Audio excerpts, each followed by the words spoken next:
Hello, class. I'm Dr. Marino. Welcome to English 495. Meet my teaching assistant. We'll see if she gets through this. Oh, is it almost nap time? It is almost nap time. Why are we doing Christopher Marlowe? Christopher Marlowe is perfect for our senior seminar purposes.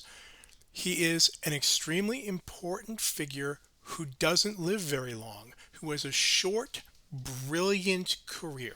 He is born 2 months before William Shakespeare. They're baptized exactly 2 months apart.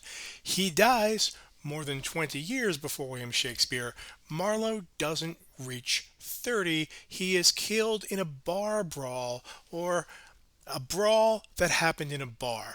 More about that later in the semester. He has a messy personal life. He has a brief, brilliant literary career that revolutionizes English poetry and drama, that creates a legacy that later writers, including his famous contemporary Shakespeare, build on. Marlowe enters English drama at a moment where it isn't professional yet, and it isn't really art yet, and he leaves it a vibrant living art form. He's helped write the basic code that people are going to use to write plays going forward. Plays from before the mid to late 1580s fall out of fashion. They don't have a long shelf life, they go away. Starting in the late 80s, with Marlowe and some of his contemporaries, you start to see the first classics of the stage, things that can stay in repertory that audiences will come back to see over decades. We will talk about some actual theater history evidence about how long the shelf life of some of these plays were. And he takes it to an entirely different artistic level.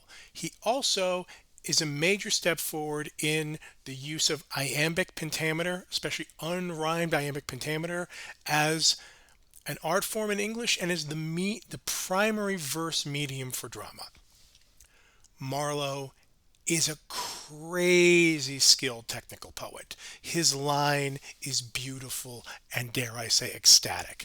Later poets, later in the same period, people who were children when he died, talk about Marlowe's mighty line, that magical, thundering iambic pentameter line that has many imitators, and it's for Shakespeare to adopt and later complicate. Shakespeare's going to come up a lot. Why are we doing Marlowe and not Shakespeare? I think three good reasons. First, Marlowe didn't write as much. He's important, but we can read all of him in about 2/3 of the semester. Even reading Dr. Faustus twice, we are totally reading Dr. Faustus twice. It's published in two versions. We will read them both. We can get through all the primary text and feel we did this figure, so we read all of Marlowe in one semester. Second, when it's time to do research, what it means for you as an undergraduate to be doing research on an early modern writer is mostly reading previous literary criticism, figuring out what has been said about this figure in these works already. That is very, very hard to do with Shakespeare. The bibliography of Shakespeare is a massive, dense rainforest that grows and ramifies basically every single hour. If you want to get your head around all the Hamlet criticism, you can't, because someone just published another essay on Hamlet just now. Wait, they did it again. And again. Yeah, and I admit I'm part of that problem. There's a lot to do. Trying to do research on Shakespeare can be baffling. Marlowe, these plays are certainly canonical and important, and there is work on them. There is enough work for you to write your own essays. What there isn't is too much for you to be able to navigate it. So, we can do, we have a manageable amount of research, we have a manageable amount of texts, and we have an artist who seems oddly, insistently, and even unfortunately relevant to our times. I don't like to talk about contemporary events in the classroom. I define contemporary events as everything after 1689. Glorious Revolution, I have a position. If you want to ask me about the Battle of the Boyne, too soon. I have a few exceptions for that. I'll do that in the Zoom class. And certainly we should not use Marlowe simply as a jumping off point to write about contemporary politics. But Marlowe's life and work combined bring up a lot of issues that remain interesting to critics today. We have We have questions of sexuality. We have anti-Semitism, anti-immigrant hysteria. We have Islamophobia. We have right, we have questions of espionage. We have questions of transgressing. We have questions. We have megalomania. There are a lot of things that will seem familiar, a lot of things that remain interesting to current critics and connect to larger critical conversations. Not that we're going to write op-eds about Marlowe as a final paper. You would not get a good grade for that. You would not get a passing grade for that. But Marlowe brings up things that remain interesting to generation after generation. And so there are things to talk about. There are live issues at stake here. Oh God, are they? Marlowe was born in 1564, same year as Shakespeare. He is a shoemaker's son. He grows up dirt poor. How dirt poor? We know because we have his parents' wills, and we have his father's will, and the inventory they left behind when they died. They were very poor people.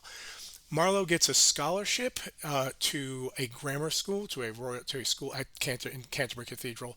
He gets to a school that's designed to teach you to go to the university. He gets a scholarship to Cambridge University. He's a poor boy making good as an academic, going to college on a scholarship, the way talented poor boys did to compete with rich boys who didn't actually have to work as hard at all the Latin and the Greek.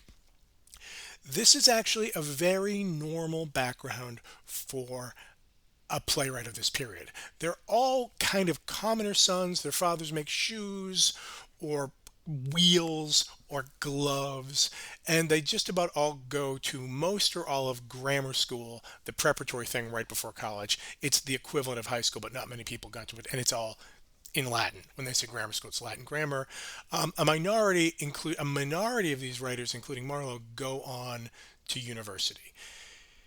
He he has a fairly well documented life for someone who dies at 30, both because he's famous as a poet, and because he's a criminal. His arrest record is fairly substantial. When I say he's a criminal, it's because we can document it. He gets arrested repeatedly for a bunch of different things. Was he guilty every single time?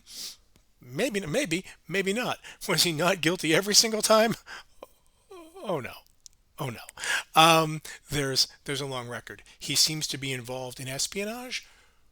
Let me say that we have documentary evidence that links him to espionage. You will find crazy conspiracy theories about Marlowe on the internet, and I grant you I'm speaking to you on the internet right now, but out there just Googling or clicking links, you'll find crazy conspiracy theories.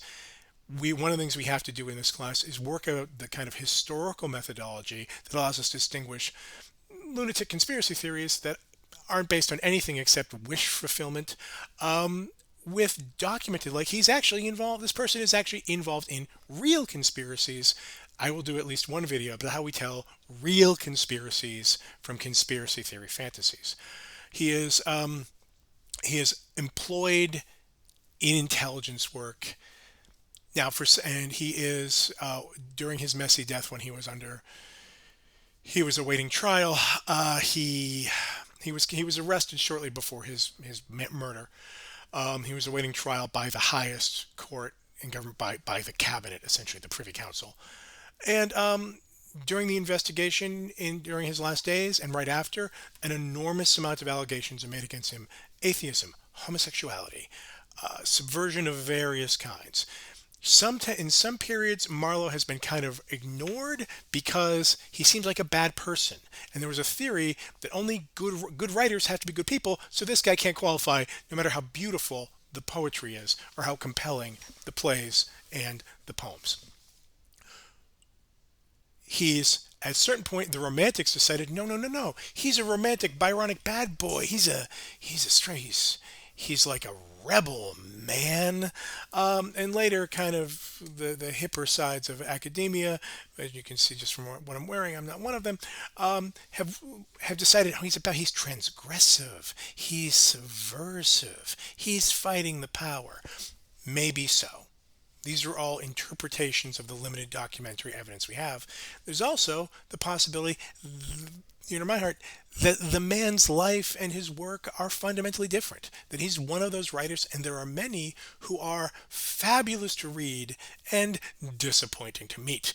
I am pleased not to have met Marlowe, mostly because it means he hasn't robbed me or stabbed me. I've only read him, and it's great. There's a lot to pack out, and we are also going to look at some of the one of the ways we're going to deal with the challenge of trying to do research online. There are some online resources about Marlowe and his life and his theater that I will introduce you to over the semester. Again, we have a beautiful, talented criminal of a poet and playwright who dies young, who never turns 30, who is constantly compared to Shakespeare. He's kind of cast as the forerunner to Shakespeare, the person Shakespeare outlives and outdoes. Maybe Shakespeare quotes, requotes Marlowe all the time. All the time. The references are all over there. Did they ever meet? Who knows? Can't be proven. Did Shakespeare know Marlowe's work? Oh, oh yes. He knew Marlowe's works even when they didn't get published in his lifetime. He knew them very well. Okay, looking forward to see. We'll do about a video a week, occasionally an extra one when we need it. Most we're going to be zooming together in seminar. Nice to meet you. Say goodbye. Bye. Oh nope, that's not a goodbye.